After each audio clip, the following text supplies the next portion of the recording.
Hello, everybody, and thank you for tuning into the Liberty Report. With me today is Daniel McAdams, the co-host. Daniel, good to see you. Good morning, Dr. Paul. Good. I want to talk about the world economy. You know, we've been putting up with globalism and global management economy, and it's not doing so well right now. The IMF is meeting in Washington, and they think they can tinker around with the current system and save it. You know, maybe redefine the basket of currencies, maybe talk about SDRs and all these other things, or send out mandates and dictates to the various governments that get into trouble, and they are, you know, working hard on saving the system. And I think they're concerned about the system as we are. We certainly have seen recently the concern expressed by Bill Gross, who is frequently covered by Zero Hedge, and he warns once again, this cannot end well. And we'll put a chart up now about, you know, what the IMF thinks. And this, there was a good report on this in Bloomberg. They put this chart up, and I think this tells you something. No matter how optimistic they might be about resurrecting the economy, and we just need to do this, and we need to tell countries to tax more, and this sort of thing. But this is the result. The IMF's been around for a long time. And they've seen over the years have been, you know, involved in manipulation, and they seem to get growth, growing back again. But finally, an economy managed like this runs out of steam, and I think that's what that chart shows. These last 6 or 7 years is sort of the doldrums that we're in. That people say, look, how much more, inflation of the currency can we have? When is this going to do any good? So I can't believe that there are too many people that would be optimistic about the outcome of this IMF meeting.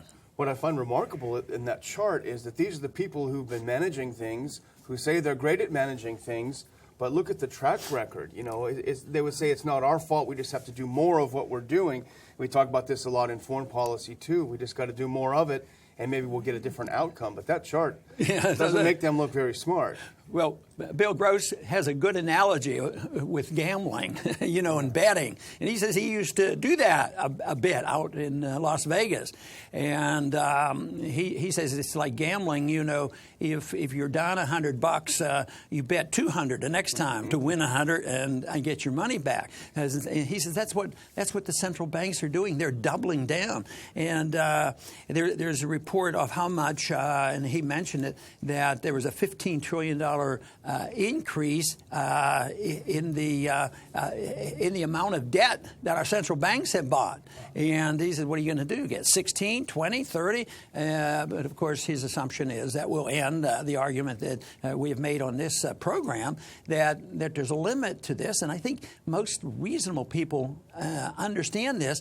And I think some people who are still making money in the market, they understand too, but they're nimble generally. But sometimes the markets can get away from them, and just being nimble might mean it would be difficult for everybody to get out, and then that's when people really get hurt. Yeah, and the Bloomberg article you mentioned is the title is "Existential Threat to World Order Confronts Elite at IMF Meeting." And it suggests that they are worried about things. Their magic is not working.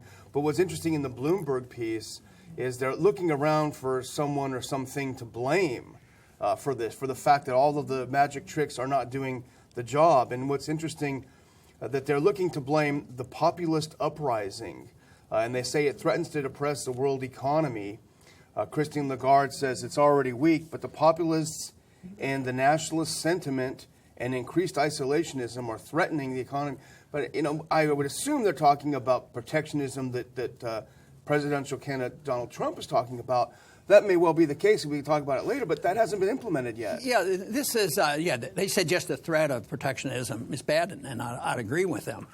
But they're mentioning that Brexit is part of it, and then this presidential campaign, and more countries, are all getting together because there's something wrong.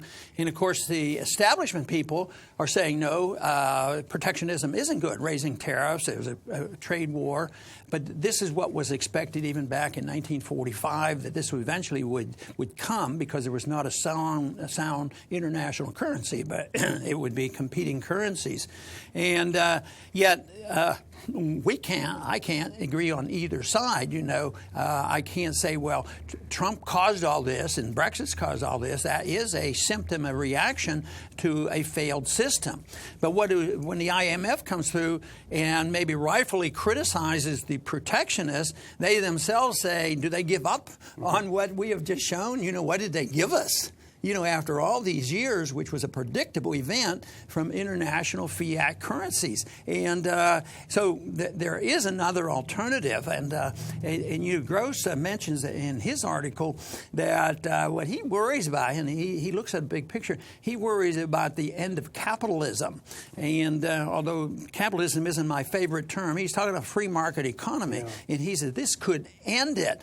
And I think he is on the right track there, but I even expand on this because I look at it if we don't deal with it in terms of liberty, because it's the lack of liberty that eats away at your markets. If you don't have liberty in the management of a currency and less tax and less regulations, then you get into this trouble. So yes, it is the free market economy that is threatened, but really it has been undermined by this whole notion that governments are to be managed. We concentrate, rightfully so, on the monetary system and the IMF and the Federal Reserve and all these organizations. But there's a lot more to it, too. And it's taxation and regulations and controls and political special interests and spending and all these factors. But so much of that could be controlled if we understood the monetary system, because if they couldn't print the money, they couldn't be monetizing debt. Last year, the deficit, I believe, if I'm not mistaken, the deficit was under $1 trillion. Oh, $1 trillion. Less than $1 trillion. That's a pretty good improvement. I think revenues were up last year, but now today they announced that the deficit is going to, for this current year that we're finishing, is $1.4 trillion. But no sweat right now, because, will the people be taxed? No, there's no money out there to be taxed.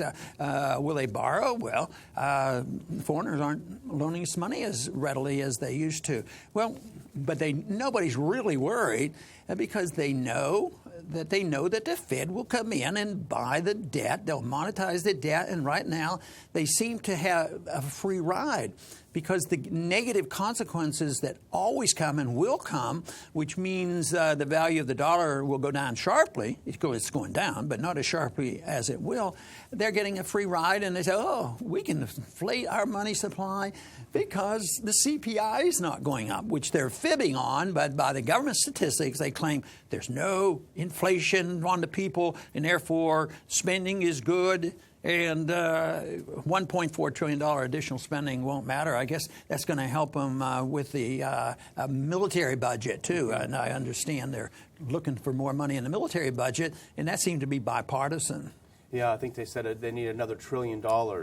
Not just $1 trillion for the nuclear upgrade, but they need another $1 trillion to get us out from these terrible cuts that we've seen. Right. But you were talking before the show about Japan, and how they finally realized that printing money is not working, and the markets responded. Yeah, no, it's failing. Yeah, they keep printing. But what it did was, when there was a recognition that the Japanese were so unsuccessful, it said we were more successful, so our dollar skyrockets and the yen goes way down. And of course, people under these circumstances, with the dollar up, there's reason on the short run to say, well, the dollar's up, so gold has to go down, and gold did go down sharply. But there will be a time coming as people leave financial assets, paper money and bonds and stocks, and they will rush to a more secure asset, which so far right now is still the dollar. So they will get the dollar. But I can foresee a time where these assets are being removed down on the inverted pyramid, which puts gold down at the bottom, and rush to gold. but there will be a lot, going to the dollar. 'Cause I think there will be a time when you can see the dollar going up and gold going up at the same time. But today, the automatic stops, the shorts, they stopped. The people sold the gold, so it's down. It's down sharply. And one thing that Bill Gross, who's been a pretty successful investor and rode the bond bubble up and made billions of dollars. He said there's two things that he thinks about hedging. I would assume even with a day like this with gold down, he would still say protection is going to be held in gold because it's something the governments can't print. But he also mentions Bitcoin, which is interesting because I'm sort of neutral. I'm not in financial advising, and I can't get quite as excited because I don't understand it. Yeah. And we read stories about people who hold Bitcoins. There's been some fraud committed, and then there's this issue of blockchain where they can trace everything that happens. The other thing that worries me about being dependent on Bitcoin is that the Federal Reserve actually are hands off and think it's not too bad of an idea. And there's a move away from cash. There's a move to electronic money. I just wonder whether this might not end up being a test. Somebody might invent, some like phones, different things like telephones and things like that. Then the government comes in and it takes it over. Yeah. But that's why I worry about that. But I think it should be perfectly legal and people should be able to do it. And the people who know more about investments and finances believe that there can be some protection there.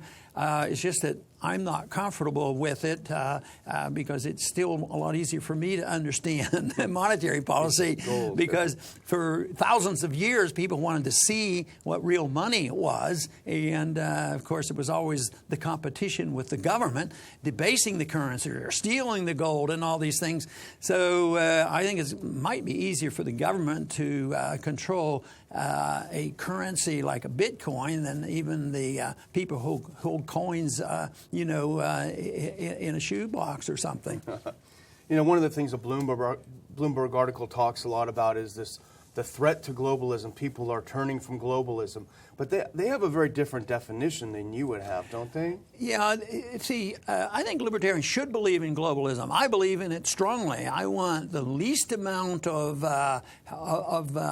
restraints in travel, the least amount of restraints in trade, free trade, and exchanging of ideas. And yet the IMF people and the management crowd, they see the populists gaining some control, but they want to manage it. And this was sort of this argument about when we would have to vote on a bill to give to the president the power to design a PTT, one of those types of trade agreements. And we weren't supposed to give them this authority. But we would be with the populists at times because they didn't want exactly what they were doing, and they didn't want less because they were pretending they were going to lower tariffs. Yeah. But they weren't really going to, and besides, we didn't want them to be management. So this is a contest between managed trade and protectionism. Once again, the argument is very similar, and so what we have to do is shout very loud that there is another option, and that means globalism based on freedom, but you have to have a decent currency. The greatest growth in the history of the world and in trade and all was the Byzantine Empire. They had a gold standard which was accepted by the whole area of the Mediterranean, and it lasted for 1,000 years. And some of our best years were when the world was on a gold standard. But now this idea that the European Union could come together and then have an artificial paper currency set up and put the politicians in charge, and then why did Brexit finally come about? It's because the British were annoyed by the regulations that they were putting on. All of a sudden, they became a government, and that's not globalization or improving the relationships. What you want are small units of government, but the unity has to come with voluntary trade, voluntarism, property rights, contracts and agreement on a currency. But this way, they say you will agree to the IMF's definition of a currency. They've tried this, but it's totally failed. And of course, now the dollar is still king, but it's a weakened king. And I think what we're seeing are the results. And when you look at that chart, they know it's failing, and there's something seriously wrong with the problems. And I think there'll be a day when the whole thing comes apart. And I think we mentioned that, the countries that get into chaos, which they have, like Spain and Belgium, and the government was inept. They couldn't meet, and they couldn't raise taxes. They couldn't follow the IMF orders. Both times up. Spain's in that position right now. For the past 9 months, their legislative body can't do anything, and their economy is growing. Starting to grow, yeah. And in Belgium was a year and a half, and they had economic growth during this time. And I keep arguing with that the case is just get the government out of the way. And even if we all went broke tomorrow, if we didn't have the government to contend with, and everybody got to go back to work and keep what they earned, I think we'd recover, in a short period of time. But the people that would be complaining a lot are the people who are absolutely dependent on government power. That is the very wealthy, the bankers, the military-industrial complex, and those who are totally dependent on the welfare state or transfer of wealth. But what they're realizing is the system we have, and Gross makes this point, is there is no wealth created. Zero rate interest rate. They've destroyed the market. You can't make good judgments, and then put on top of this protectionism. I just don't see any good results coming from that. Looking at that chart reminds me of imagine if a doctor was looking at a patient's chart and he kept prescribing medicine and it kept going. He said, "Oh, things are going fine. We just got to keep doing what we're doing." There was a significant act that happened in the 1850s, 1848 exactly, when they repealed the Corn Laws in England. And interestingly enough, it came at the same time when Bastiat, although a Frenchman, was writing about this and getting rid of tariffs. But for centuries or a long time, the British did have a bit of a managed economy, and they limped along, but it finally deteriorated. They were in bad shape. There was not even enough food for people to eat, and they knew something had to be done. So in 1839, Richard Cobden, started an organization, anti-corn law. And the corn laws were called corn laws because you weren't allowed to import corn. People were starving, but you still couldn't import corn. So it was restriction on a lot of things, not just corn.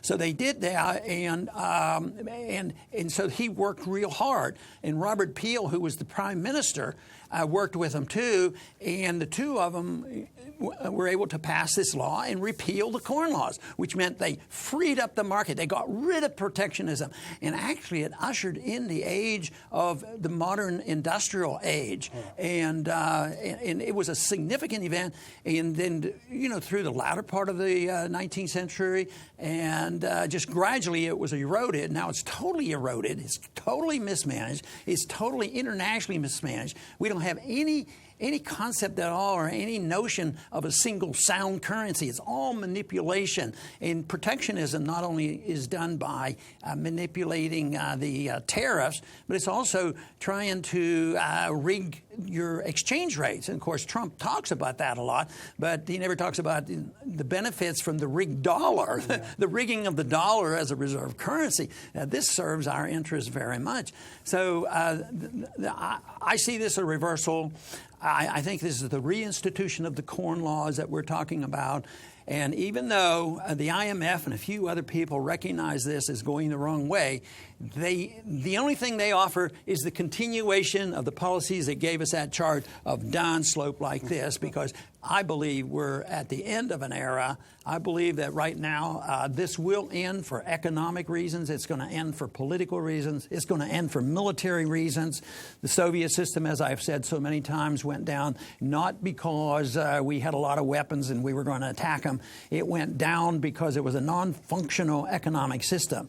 The one we have today say, the IMF is, inadvertently acknowledging that it isn't going to work, and they think they can patch it up. But then a person like Bill Gross realizes it coming from the financial community that this isn't going to work just out of practical assessment that negative interest rates won't work.